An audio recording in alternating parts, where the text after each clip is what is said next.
Hello बच्चों, welcome to knowledge coaching classes. तो भाई पिछली वीडियो में हमने chapter 3 class 10th NCERT exemplar से सम किए थे। भाई चैप्टर का नाम है pair of linear equations in two variable. उसमें हमने जाना था कि कौन सी इक्वेशन नो सॉल्यूशन होते हैं, क्या इनफाइनाइट मैनी सॉल्यूशन होता है, या कोइंसिडेंट लाइंस के बारे में, मैनी सॉल्यूशंस के बारे में जाना था, कंसिस्टेंसी इनकंसिस्टेंसी के बारे में जाना था। तो आज उसी प्रोसेस को आगे बढ़ाते हैं, एक्सरसाइज 3.2 की ओर चलते हुए। ठीक है, पहला सम दिया, do the following pair of linear equations have no solution. क्या ये जो पेयर ऑफ लीनियर इक्वेशन दे रखे हैं इसके नो सॉल्यूशन हैं? तीनों के है तो बताना है भाई कैसे। भाई पहली चीज, फॉर नो सॉल्यूशन क्या होना चाहिए? a1 by a2 is equal to b1 by b2 is not equal to c1 by c2। ये कंडीशन हमारी आवश्यक है। ठीक है, तो पहले पार्ट में दिया इसने कि 2x plus 4y is equal to 3 and 12y plus 6x is equal to 6। थोड़ा सा पजल करने के लिए इसने 12y पहले कर दिया, 6x बाद में कर दिया। हम इसको ठीक कर लेते हैं। इसको हम लिख सकते हैं 2x plus 4y minus 3 is equal to 0, और ये हो गया 6x plus 12y minus 6 is equal to 0। तो भाई a1 बाई a2 निकाला तो आ गया 2 बाई 6 मतलब 1 बाई 3। b1 बाई b2 निकाला 4 बाई 12 1 बाई 3।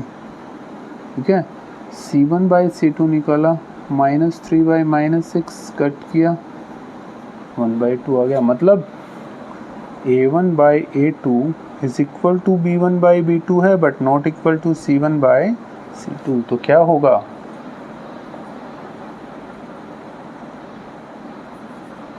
No solution. ठीक है, तो पहले वाले सम में नो सॉल्यूशन हो गया। क्विकली नोट करो।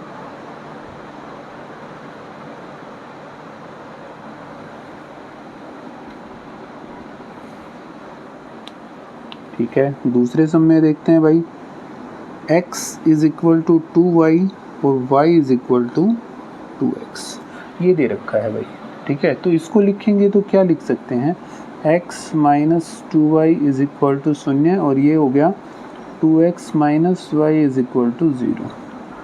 क्लियर है? ठीक है, तो a1 बाई a2 किया 1 बाई 2, b1 बाई b2 किया तो माइनस 2 बाई माइनस 1 कट किया तो कितना आ गया भाई? 2 बाई 1। यार a1 बाई a2 है is not equal to b1 by b2, equal तो नहीं आया, तो क्या कहेंगे? इसका क्या होगा? Unique solution. तो नो सॉल्यूशन वाला तो यहाँ पे तो नहीं हुआ भाई। क्या इसका नो सॉल्यूशन है? बिल्कुल इसका नो सॉल्यूशन नहीं है। ठीक है, क्या आएगा इसका? यूनिक सॉल्यूशन आएगा भाई।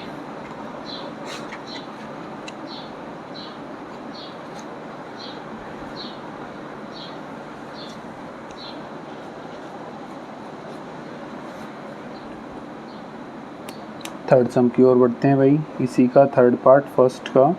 इसमें कहा 3x plus y minus 3 is equal to 0 और 2x plus 2 by 3y is equal to 2। तो इसको इधर उठा के लेके आ जाते हैं और या फिर एलसीएम ले लेते हैं। इसका एलसीएम आ गया तो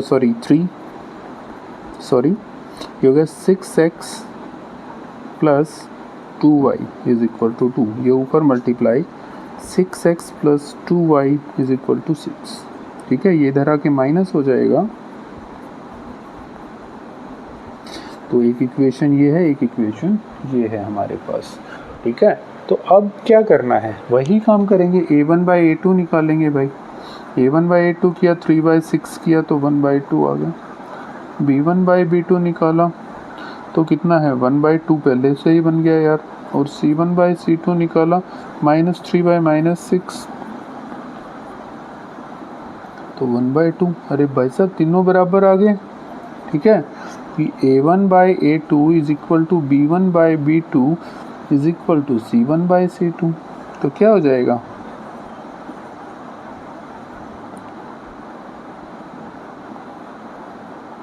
इसका आंसर हो जाएगा नो। ठीक है, इसका नो सॉल्यूशन नहीं है।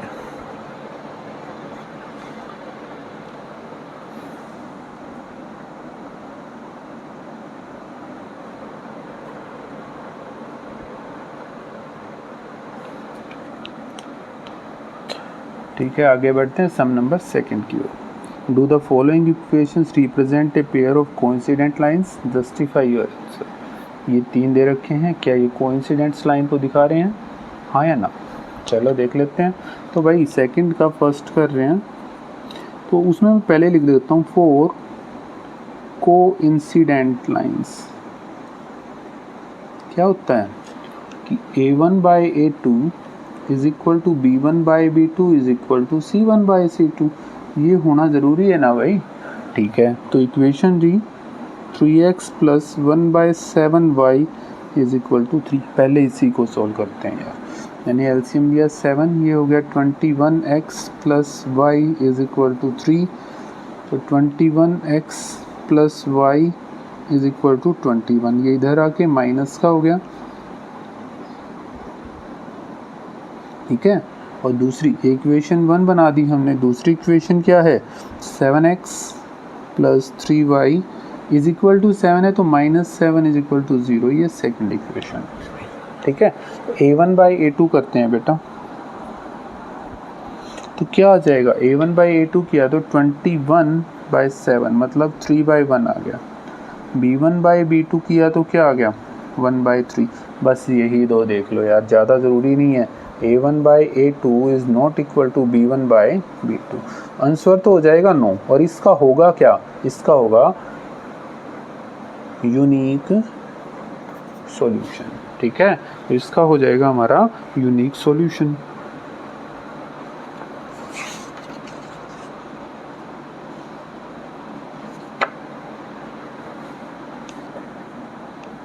सेकंड सम देख लेते हैं भाई। सेकंड का सेकंड,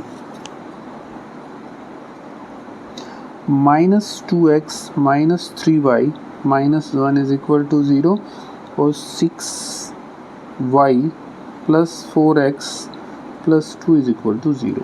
रीअरेंज कर लेते हैं, ऊपर वाला ठीक है, ही हो गया 4x plus 6y plus 2 is equal to 0। ये 1 है, ये हमारा 2। A1/A2 किया -2/4 कट हो गया, माइनस का 1/2। B1/B2 किया -3/6 -3/6 मतलब 1/2, ये भी माइनस का, ये तो ठीक आ गया। और C1/C2 किया तो कितना आ गया भाई, माइनस का 1/2, गिवन ही है ये तो, ये -1। तो तीनों तो बराबर आ गए यार। A1/A2 is equal to B1/B2 is equal to C1/C2। क्या होता है, इसका आंसर हो गया यस, और ये होता है मैनी सॉल्यूशन या कोइंसिडेंट लाइंस।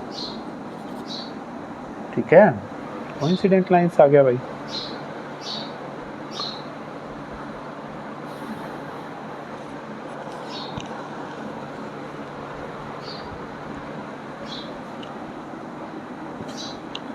थर्ड पार्ट और देखते हैं भाई इसी का। x/2 plus y plus 2/5 is equal to 0। First of all इसको सोल्व किया यार, इसका एलसीएम आ गया 10, 2 5 5x हो गया यहाँ पे, plus 10y plus 5 2 2 4 is equal to 0। ये ऊपर multiply 5x plus 10y plus 4 is equal to 0, equation 1। Second equation में यहाँ पे कर रहा हूँ, हो दिया 4x plus 8y plus 5/16 is equal to 0। LCM यहाँ पे भी ले लेते हैं, 16 हो जाएगा, होगा 64x प्लस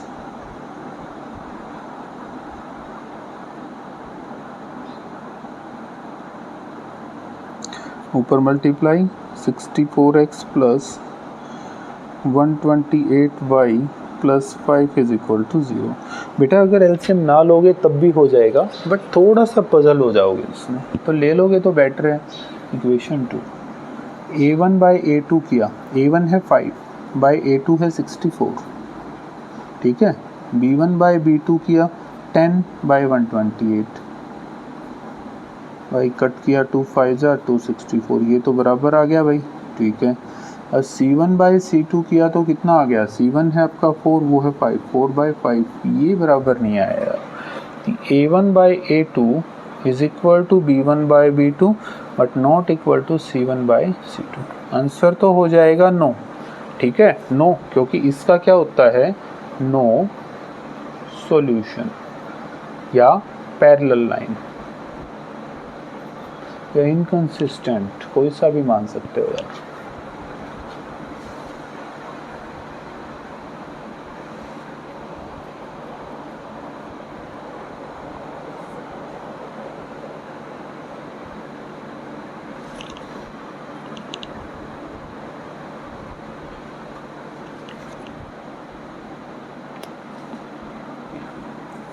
ओके, सम नंबर 3 पे बढ़ते हैं। Are the following pair of lines consistent, consistent हैं, जस्टिफाई करके दिखाओ अपना आंसर। कंसिस्टेंट के लिए क्या बताया था भाई, कंसिस्टेंट कि भाई A1 first condition A1/A2 is not equal to B1/B2, और दूसरी कंडीशन थी A1/A2 is equal to B1/B2 is equal to C1/C2। अगर दोनों में से कोई भी चीज़ आती है तो कंसिस्टेंट है, अदरवाइज नहीं होगा। तो पहले सम में क्या कहा भाई इसने, माइनस का 3x minus 4y is equal to 12 और 4y प्लस 3x मतलब 3x plus 4y is equal to 12, ठीक है, ये दे रखा है। अब इसको सोल्व करके देखें तो देखो क्या हुआ, A1/A2 किया भाई, A1/A2 माइनस 3/3 कट किया 1 पे तो मतलब -1/1, B1/B2 किया माइनस 4/4 कट किया तो 1 मतलब -1/1, और C1/C2 करेंगे ये इस तरफ आके माइनस का 12 बाय में ये भी माइनस का 12, माइनस से माइनस कट गया तो 1/1। देखो ये माइनस का है वो प्लस का है, तो A1/A2 is equal to B1/B2 is not equal to C1/C2, तो नॉट कंसिस्टेंट, ये कंसिस्टेंट नहीं होगा भाई। नो सॉल्यूशन वाली जो बात मैंने आपको बताई थी उसमें कंसिस्टेंसी नहीं होती भाई, क्लियर है, उसमें कंसिस्टेंसी नहीं होगी।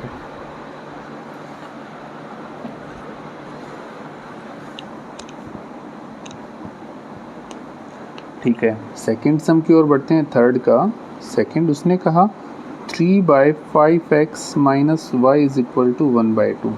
तो यार सबसे पहले तो इसको सोल्व करना आवश्यक होता है, इसको इधर भी लेके आ जाएंगे साथ में या यहाँ पे ही कर लेते हैं।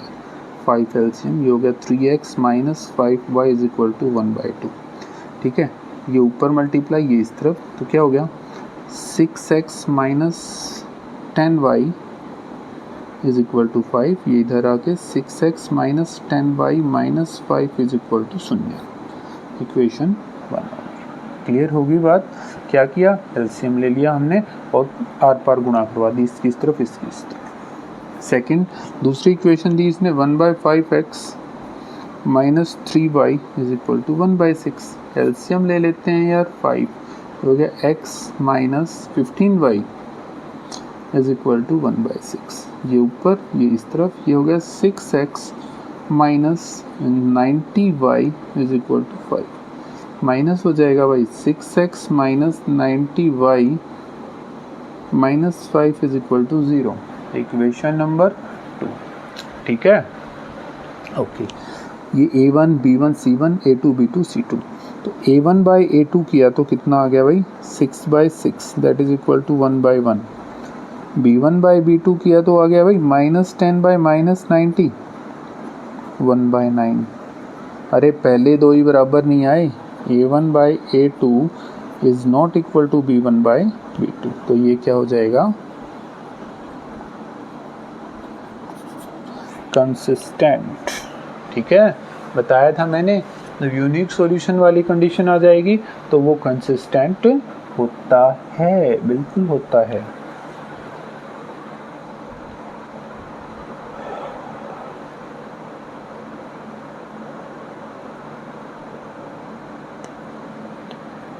ठीक है जी, थर्ड सम की ओर बढ़ते हैं। थर्ड का थर्ड कि 2ax plus B Y is equal to A और 4ax plus 2by minus 2a is equal to 0। a1 by a2 करो, वही बात, सिंपल नॉर्मल चल रहे हैं यार। 2a बाई 4a, a से a कट गया, ये कट गया, 1 बाई 2। b1 बाई b2 करो, b बाई 2b, b से b कट गया, ये आ गया 1 बाई 2। c1 बाई c2 करो, ये इधर आके माइनस का हो जाएगा, माइनस a बाई माइनस का 2a कट गया, तो ये भी 1 बाई 2 आ गया। मतलब यार a1 by a2 is equal to b1 by b2 is equal to c1 by c2। और ये कंडीशन तो भाई बताया था होता है, तो यस क्या हो जाएगा ये कंसिस्टेंट। ठीक है ना, ये कंसिस्टेंट हो गया भाई हमारा।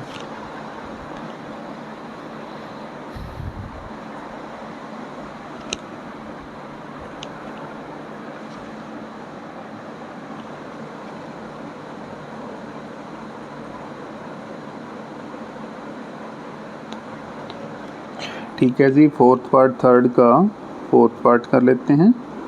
x plus 3y is equal to 11, 2 into में 2x plus 6y is equal to 22।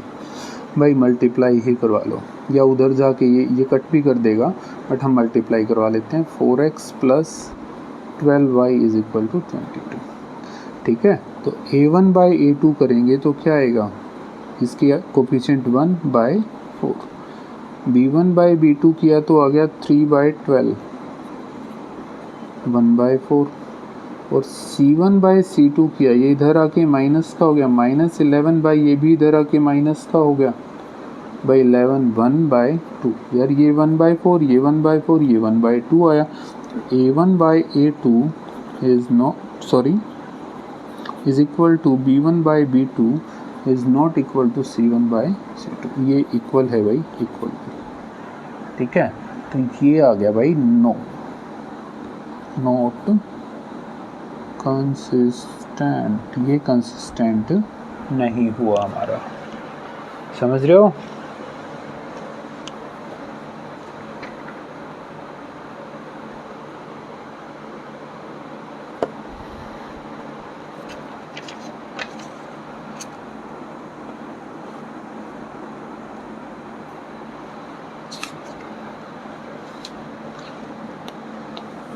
Okay, some number 4 की ओर देखते हैं भाई। For the pair of equations this and this, भाई लैम्डा की वैल्यू है lambda x plus 3y is equal to -7 और 2x plus 6y is equal to 14। आगे इसने कुछ और कहा है, इसने क्या कहा देखो, इस चीज़ पे भी ध्यान दो। To have infinite many solution the value of lambda should be 1। भाई मैनी सॉल्यूशन के लिए लैम्डा की वैल्यू 1 होनी चाहिए। ठीक है, is this statement true, give reasons. क्या ये स्टेटमेंट ट्रू है।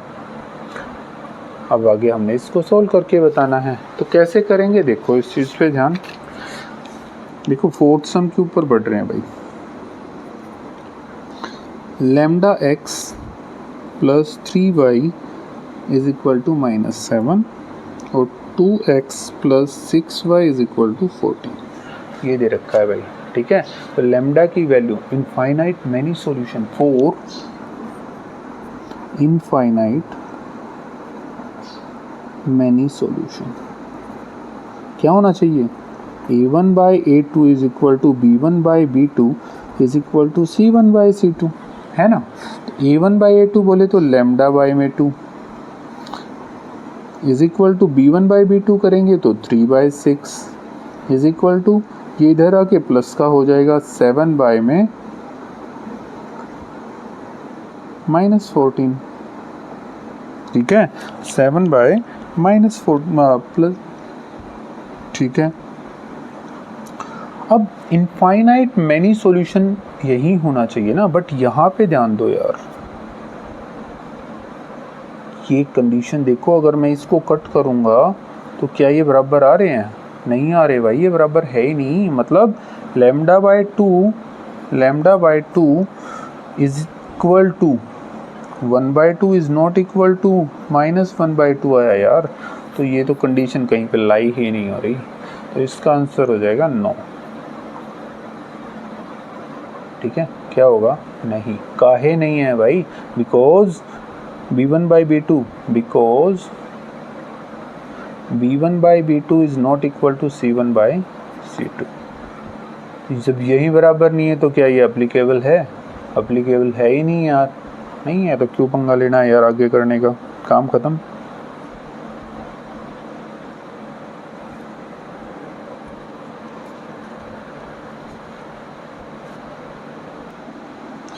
ये और लिख लेना भाई, this statement is not true. खत्म।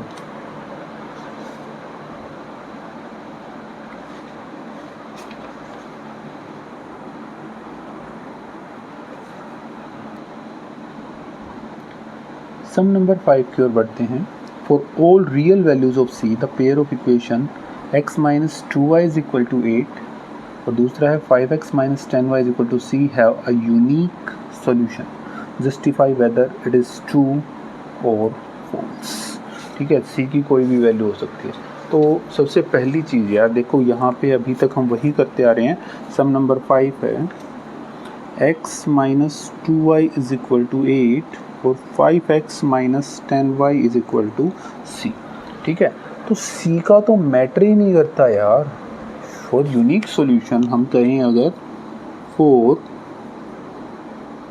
यूनिक सॉल्यूशन क्या हो कि a1/a2 is not equal to b1/b2 होना चाहिए। तो a1/a2 किया तो हमारा आ गया 1/5, b1/b2 किया तो आ गया -2/-10, माइनस से माइनस 1/5 या 1/5 यार, ये तो इक्वल आ गया। Since a1/a2 is equal to b1/b2। ठीक है, ये हमारा इक्वल है, तो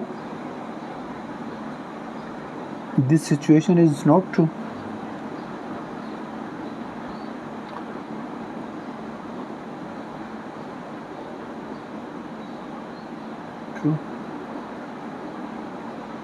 ठीक है, तो ये हमारी फॉल्स कंडीशन है। तो ये क्या है? फॉल्स है। क्लियर हो गया? तो a1/a2 नॉट इक्वल होना चाहिए, तो c की चाहे कोई वैल्यू पुट कर लो, कोई फर्क नहीं पड़ेगा उसके ऊपर। ठीक है,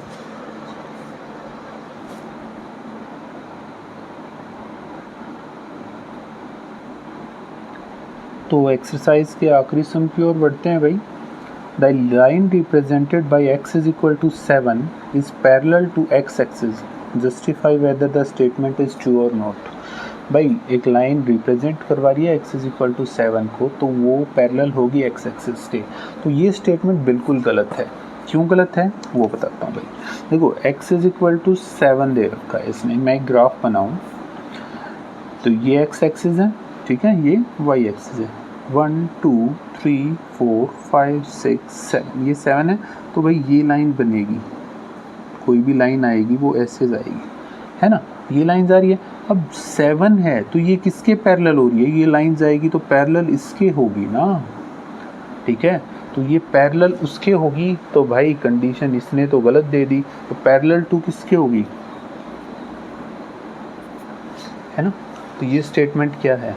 दिस स्टेटमेंट इज रॉन्ग।